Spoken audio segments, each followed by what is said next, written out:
through 2019, a study conducted by the Gordon Conwell Theological Seminary reported that over 2.5 billion people, or 1/3 of the world, considers themselves Christians or believes in the Christian God.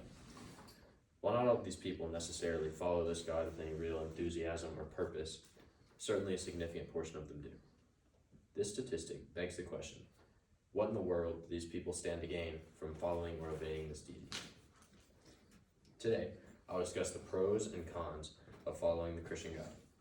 I am qualified to speak on this topic as I have not only researched extensively online, but I've also read many texts and articles pertaining to the topic from various authors. Today, I'll speak primarily about how following God leads to better decision making, establishes good habits, but I'll also speak about how it might require you to miss out on certain gatherings or events, as well as sacrificing worldly or things or desires. Most people would agree that we as humans make some good decisions and some bad decisions. However, I'm going to inform you about how the teachings of the Christian God directly correlate to making more good decisions. Firstly, people who claim to follow Christianity actually tend to commit less crime in general. The Association of Religion Data Archives concluded that communities with high levels of active participation in church congregations are particularly effective in reducing assaults, rapes, and murders in some poor areas that are most likely to suffer from violent crimes. While there are still certainly Christians who have and will committed crimes, this statistic demonstrates that they might be having a positive impact on crime rates as a whole. Another good decision Christians tend to make is adopting. According to a survey by ethicsdaily.com, 5% of practicing Christians in the United States have adopted, which is more than twice the number of all adults who have adopted in the regular population.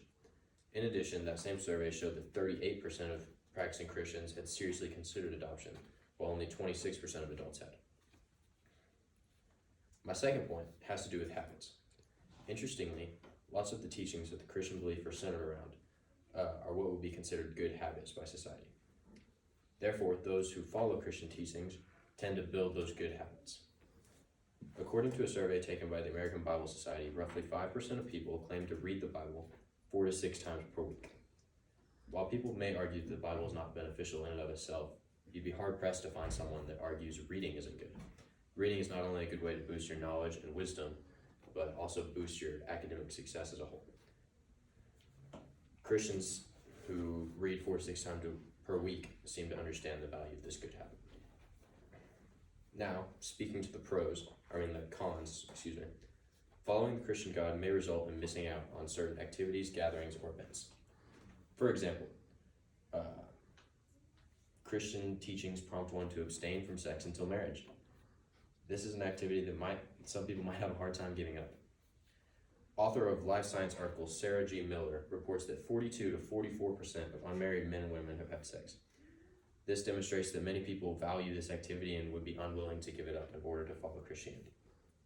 Another thing that a Christian is told to abstain from is using foul or abusive language.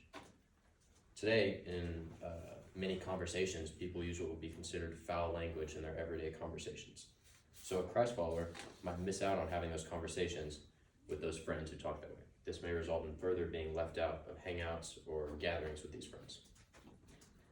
My last con for Christianity would be the sacrifice or the call to give up certain worldly things and desires. C.S. Lewis, a known Christian author, said that when God becomes man and lives as a creature among his own creatures in Palestine, then indeed his life is one of supreme self-sacrifice and leads to Calvary. This quote speaks of Christ's sacrifice, which Christians try to mirror as they try to mirror Christ's character. This will result in Christians' own lives the sacrifice of things such as free time. Someone who follows the Christian God will probably believe that they should dedicate some time to spend with this God, whether that be through prayer or reading. And the last thing that a Christ follower might have to sacrifice is their pride.